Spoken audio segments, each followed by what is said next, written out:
masalah di dalam cerita ini. Saya kasih tahu, akan terbuka, tertelanjangi, terlihat dengan jelas siapa diri kita. Apakah memiliki hati yang degil, dipelihara baik-baik atau dibuang?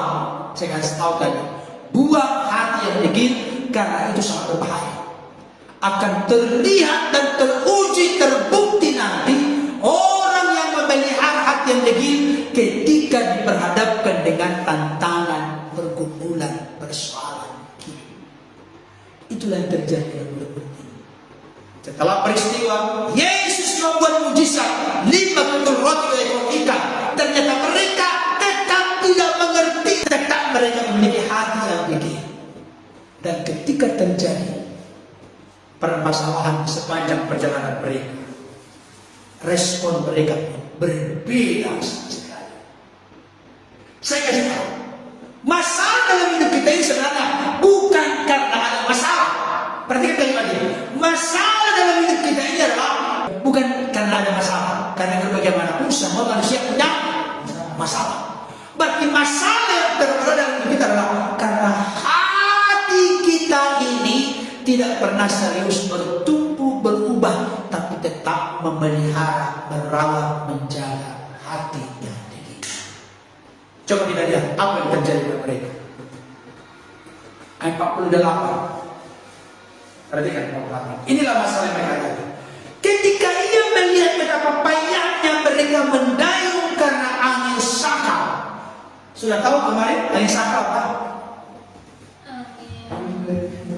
Berlawanan arah. Iya, benar. Angin yang datangnya berlawanan arah dengan tujuan. Contoh kita ke timur, naik perahu, bayangkan ya, naik perahu ke timur. Berarti kalau angin datang dari belakang itu apa? Bagus atau bagus? Sangat bagus. Karena mudah kita untuk mendayung, maka makin cepat jalan kita. Tapi angin sakal artinya kita menuju ke timur, perahu kita ke timur, tapi angin itu datang dari timur. Datang dari timur berarti menghadap, merintangi, menghalangi, membelokkan, membatalkan tujuan kita ke timur. Itu angin sakal. Angin sakal adalah angin yang berlawanan arah datangnya dengan tujuan kita. Itulah masalah dalam hidup. Itulah tantangan, itulah persoalan dalam hidup.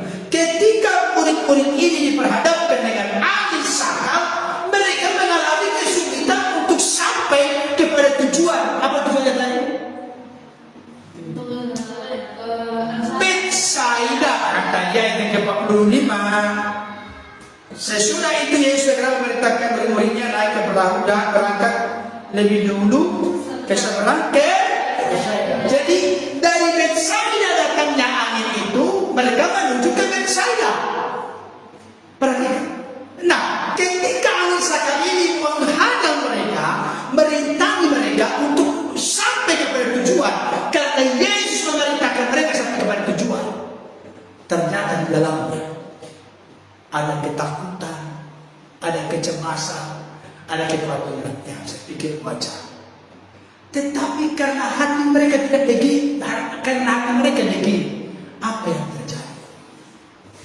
Apa yang terjadi?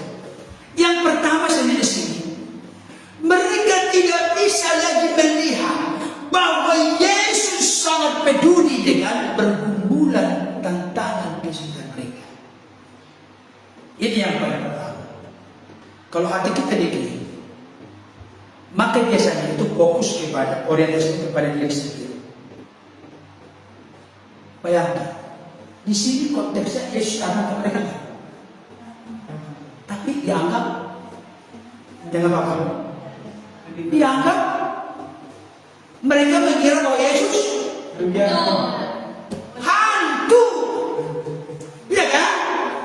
Mereka berteriak-teriak karena mereka menganggap Yesus itu hantu. Mereka belum paham, belum mengerti, hati mereka jadi bahwa Yesus itu berkuasa membuat 5 keping roti, 2 ekor ikan menjadi sisa 200 penuh, memberi makan 5.000 orang, belum termasuk perbulan anak. Mereka tidak mengenal bahwa Yesus Barangkali Yesus hanya berkuasa di darat mengubah apa? Membuat 5 gatong roti menjadi 5 gatong roti dari ekor ikan menjadi 12 sisa kenyang makan 5.000 orang. Tapi di laut, apalagi dia sedang pergi ke bukit untuk berdoa seorang diri. Bagaimana mungkin?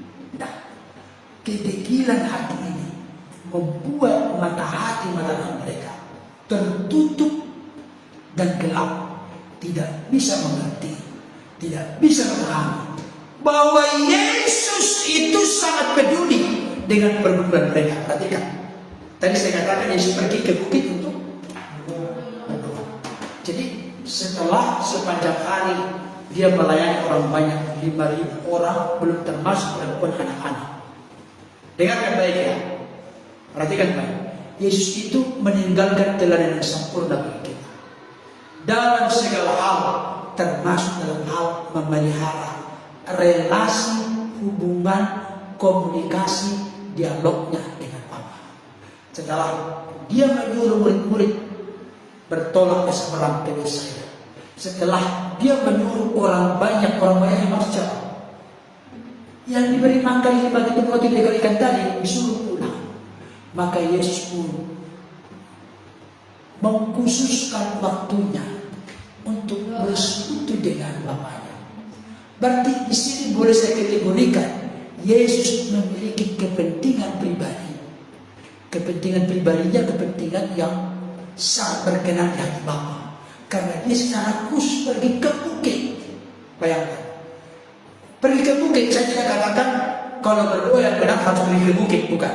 Tapi pergi ke bukit itu pengertiannya dia menyiapkan interaksi, komunikasi, waktunya yang khusus dengan Bapa, di tempat yang khusus yang tidak terganggu oleh apapun, kehadiran orang atau murid-murid dan yang lain.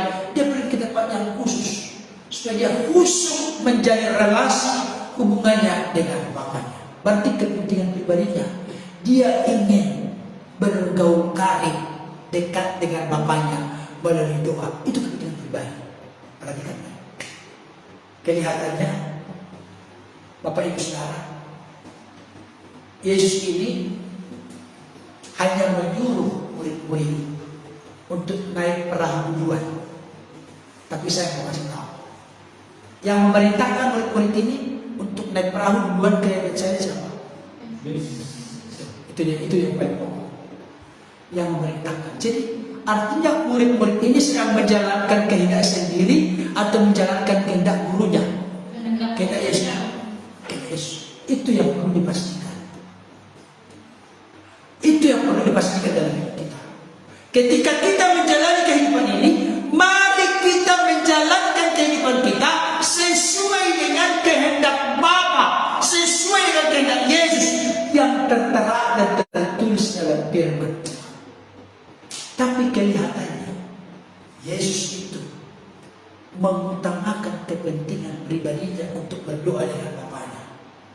Bukankah menurut pikiran kita lebih bagus Yesus itu bernaik perahu bersama-sama dengan murid-murid saat ini? Tetapi yang sangat luar biasa, saya tidak tahu bagi yang berani nanti bertanya di surga kepada Yesus. Tahu apa pertanyaan kita ke Yesus? Yesus, ketika peristiwa engkau naik ke bukit dan engkau suruh murid-murid naik perahu mendahului ke Betsaida, apakah saat itu doa sudah selesai kepada Bapa di surga? Halo, ada yang berani tanya nanti? Sudah selesai? Bisa saja belum. Karena apa? Ternyata ayat ini merinding saya baca belakang. Ketika ia melihat betapa payahnya, Yesus dalam posisi apa yang tadi di bukit? Berdoa. Tapi tetap hatinya, tetap dia peduli dengan pergumulan, kesulitan, angin sakal yang menghalangi mereka untuk sampai kepada tujuan. Perhatikan baik, murid-murid ini sedang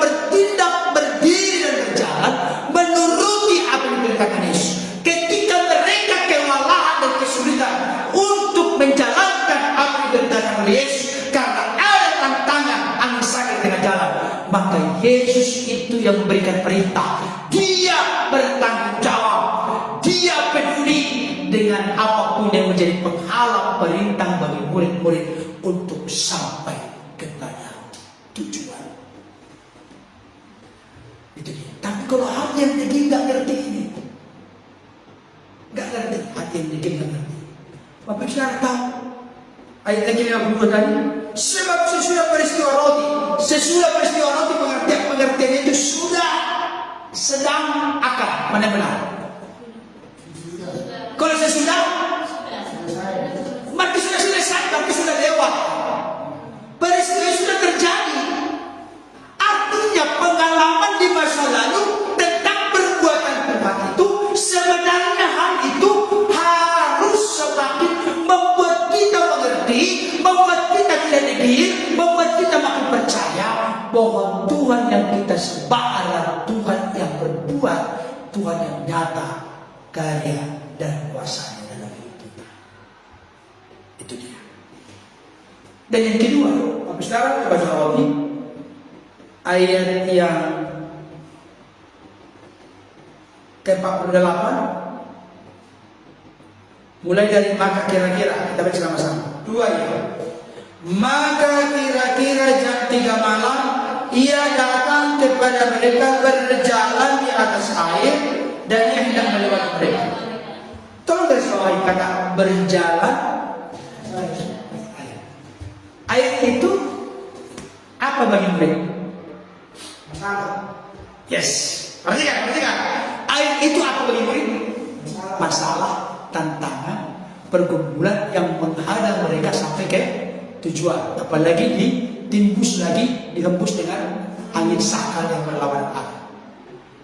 Air itu apa bagi Yesus? Tolong jawab. Jangan. Nah, maksudnya air itu apa bagi murid-murid?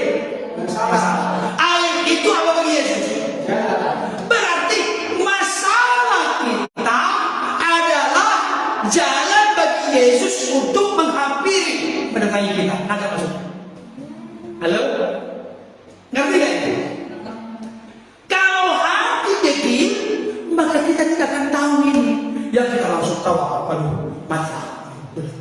Hancur. Aduh, bisa deh. Aduh, udah. Kata tahu lagi. Aduh. Semua yang negatif keluar kalau hati degil. Tapi kalau hati tercelik, hati terbuka, ternyata Yesus peduli dengan segala pergumulan kita. Dia hentikan doanya, dia perhatikan kesulitan, kepayahan, kesusahan murid-muridnya untuk membawa perahu ini menuju ke tempat tujuan. Yang berkata Yesus, jangan lupa, ternyata air yang bergelora masalah bagi murid-murid, tetapi menjadi jalan bagi Yesus. Artinya semua masalah kita ada di bawah telapak kaki Yesus. Udah, buat satu. Semua masalah kita ada di bawah telapak kaki Yesus. Kalau begitu dekat-dekatlah dengan yang mana masalah sedang ada di bawah telapak kakinya. Kaki siapa? Kaki Yesus. Dekatlah dengan dia, maka masalah juga ada di bawah telapak kaki orang percaya. Nah, maksud. Apa rahasianya kita bisa mengerti ini? Yesus peduli dengan segala pergumulan kita. Apa rahasianya? Bahwa semua masalah ada di bawah telapak kaki Yesus.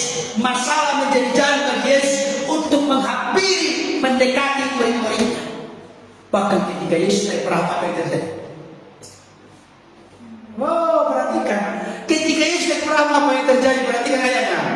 Lalu ayat 1. Kita baca sama-sama. 2 ya. Lalu dia naik ke perahu mendapatkan mereka dan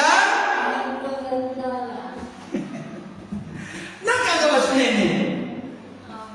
Ketika Yesus naik ke perahu kehidupan kita, maka masalah akan tertangani dengan baik. Kamu dari kalimat dari situ pengertiannya. Itu pengertiannya bagi kita. Nah, tolong perhatikan ya. Air bagi murid-murid, air bagi Yesus. Coba buat kalimat. Berarti masalah adalah jalan bagi Yesus untuk menghampiri kita. Kalau begitu, hai masalah, datanglah. Jangan bilang-bilanglah, hai masalah, kalau sudah ada sekarang, aku tidak perlu khawatir, takut, cemas, karena aku tahu kalau ada masalah. Ini menjadi jalan bagi Yesus. Makanya, Hudson Taylor, beliau berkata begini, kesulitan-kesulitan, kesukaran-kesukaran, persoalan tantangan rintangan adalah pentas pertunjukan di mana Allah akan mempertontonkan kuasanya. Karena itu jangan takut, jangan khawatir, jangan cemas, jangan dikuasai oleh kebimbangan, keraguan, bahkan sampai menyalahkan pasangan, menyalahkan orang lain, menyalahkan situasi kondisi keadaan, menyalahkan Tuhan dengan masalah. Karena masalah adalah jalan bagi Yesus untuk menghampiri hidup kita. Kuncinya apa? Jangan kita memiliki hati yang tinggi.